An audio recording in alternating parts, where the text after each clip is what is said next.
Welcome to my YouTube channel.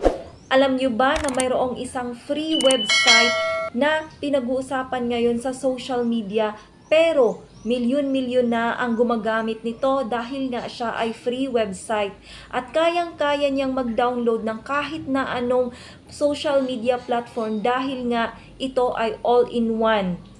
Kaya kung wala ka pang alam at gusto mong malaman kung ano ito, sundan nyo lang ang video na ito. Open nyo po ang Google Chrome.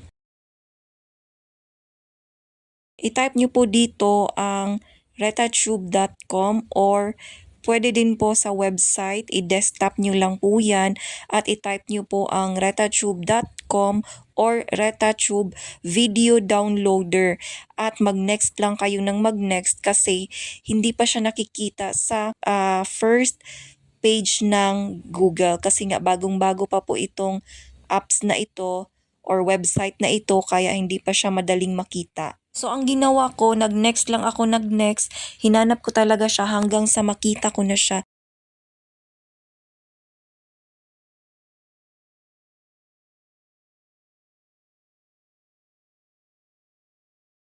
So ito yung landing page niya. At ayan po ang sinasabi kong mga apps na kumpleto sa isang website lamang or application.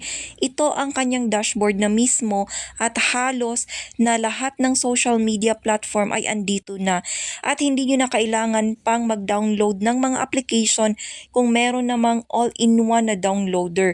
Kaya subukan nating mag-download ng video kahit sa ang platform ninyo gustong kumuha ng video ay pwedeng-pwede po.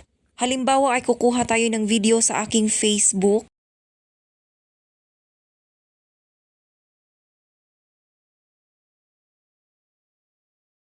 Para makuha ang kanyang link guys, pindutin nyo po ang arrow dyan sa gilid.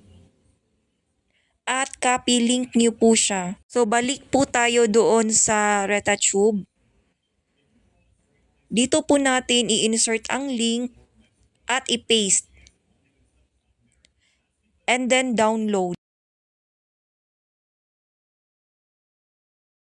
Automatic na pong ma-download ang video dito sa ibaba. At pwedeng-pwede po kayong pumili kung anong klaseng quality ang gusto ninyong i-download sa inyong video.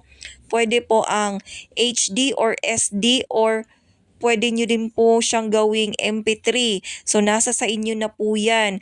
So, sa akin ay ida-download ko siya ng HD. Click nyo po ang Always Show.